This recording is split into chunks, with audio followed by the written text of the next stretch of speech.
আগামী দিনে যে সরকার এই দেশের রাজ সিংহাসনে বসবে, তারা এই দেশের মানুষের মুখে হাসি ফোটানোর জন্য দুর্নীতি মুক্ত একটি সুন্দর বাংলাদেশ আমাদেরকে উপহার দিবেন। অত্যন্ত দুঃখের বিষয়, আমাদের এই মহান শিল্প আজ নানা সংকটে ভুগছে। বিভিন্ন কাঁচামাল ঠিক সময় মতো পাওয়া যায় না।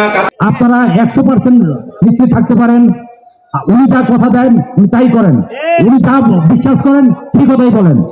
গত 16 বছরে এই দেশের যে অবনতি হয়েছে, আমরা আশা করি আগামী দিনে যে সরকার এই দেশের রাজ সিংহাসনে বসবে, তারা এই দেশের মানুষের মুখে হাসি ফোটানোর জন্য দুর্নীতি মুক্ত একটি সুন্দর বাংলাদেশ আমাদেরকে উপহার দিবেন এবং এদেশে মানুষের জমি জমা টাকা পয়সা ব্যবসা বাণিজ্য যারা ক্ষমতার বলে গ্রাস করত, এই রাস্তা আমাদের আমিনুল হক ভাইয়ের মতো নেতৃবৃন্দ ক্ষমতায় এসে এই রাস্তা ওনারা রুদ্ধ করে দিবেন আমরা আশা করি। এই এলাকার ব্যবসায়ী ভাইয়েরা অত্যন্ত কষ্টের সাথে তারা এই ব্যবসা চালিয়ে যাচ্ছেন, কিন্তু আমরা লক্ষ্য করছি যে তাদের ব্যবসা দৈনন্দিন পর্যায়ক্রমে নিম্ন গতিতে চলছে। নিরাপত্তার অভাব, মানুষের সহযোগিতার অভাব, প্রশাসনের পক্ষ থেকে তাদেরকে সহযোগিতার অভাব। আমরা আশা করি আজকের প্রধান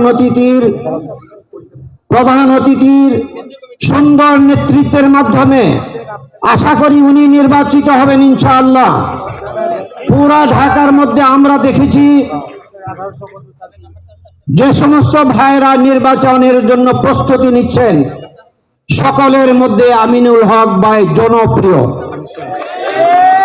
এবং মিরপুরের পাড়া মহল্লায় লক্ষ্য করলে দেখা যায় যে আমিনুল হক ভাইয়ের সমর্থনের বাহিরে আর কোনো লোক খুব একটা দেখা যায় না।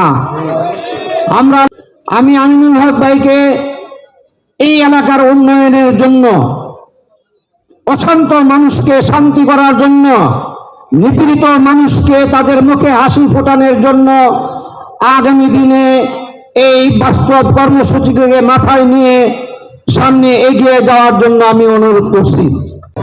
আমরা বৃহত্তম শাড়ি মার্কেট, অত্যন্ত দুঃখের বিষয়, আমাদের এই মহান শিল্প আজ নানা সংকটে ভুগছে। বিভিন্ন কাঁচামাল ঠিক সময় মতো পাওয়া যায় না, কাঁচামালের দাম বৃদ্ধি, আধুনিক প্রযুক্তির অভাব এবং তাঁতিদের প্রাপ্য মর্যাদার ঘাটতি। তবু আমরা হাল ছাড়িনি। আমরা চাই তাঁত শিল্প আবার পুনরায় গৌরব ফিরে আসুক। আমরা চাই সরকার এবং সংশ্লিষ্ট কর্তৃক তাঁতিদের কল্যাণে এর উদ্যোগ নেও বাংলাদেশ তাঁত বোর্ডের পক্ষ থেকে। এবং আমি কাজ করছি যেন তাঁতিরা সঠিক প্রশিক্ষণ সহজে দিন এবং বাজার সুবিধা পায়। আমি বিশ্বাস করি যদি আমরা ঐক্যবদ্ধভাবে কাজ করি তাহলে মিরপুরের বেনারসি শিল্প আবার নতুনভাবে বিশ্বে ছড়িয়ে পড়বে। ধন্যবাদ জানাই বাংলাদেশ তাঁত বোর্ডকে আমাকে তাঁত বোর্ডের খণ্ডকালীন সদস্য হিসেবে নিয়োগ দেওয়ার জন্য এবং শিল্প নিয়ে কাজ করার জন্য। আজকের প্রধান অতিথি জনাব আমিনুল হক ভাইয়ের কাছে আমার একটি চাওয়া, আপনার কাছে আকুল আবেদন, আপনার সরকার এবং আপনি নির্বাচিত হলে বেনারসি পল্লী তাঁতিদের প্রাণের দাবি ভাষাটাকে তাঁতিদের যে পুনর্বাসন করা, এটা আমাদের প্রাণের দাবি। কারণে তাঁত শিল্পকে নিয়ে অনেক স্বপ্নের কথা ছিল, তাঁতিদের কষ্টের কথা বলার ছিল, কিন্তু বলতে পারিনি। পরিশেষে বলতে চাই, আপনি জিয়া পরিবারের অত্যন্ত আস্থাভাজন এবং বিশ্বস্ত। আপনি আপনার সরকার ক্ষমতায় আসলে অবশ্যই তাঁতিদেরকে পুনর্বাসন করবেন। তাঁতি সম্প্রদায়, মিরপুরের তাঁতিরা আপনার কাছে সারা জীবন কৃতজ্ঞ থাকবে যদি আপনার মাধ্যমে পুনর্বাসন হয়। আপনারা 100% নিশ্চিত থাকতে পারেন, উনি যা কথা দেন উনি তাই করেন, উনি যা বিশ্বাস করেন ঠিক কথাই বলেন। উনি সর্বদাই উঁচু অবস্থায় থাকেন, 5 ওয়াক্ত নামাজ পড়েন এবং সর্বদাই ধর্মপ্রিয় মানুষ এবং ওনার কথা এবং কাজের মিল আছে।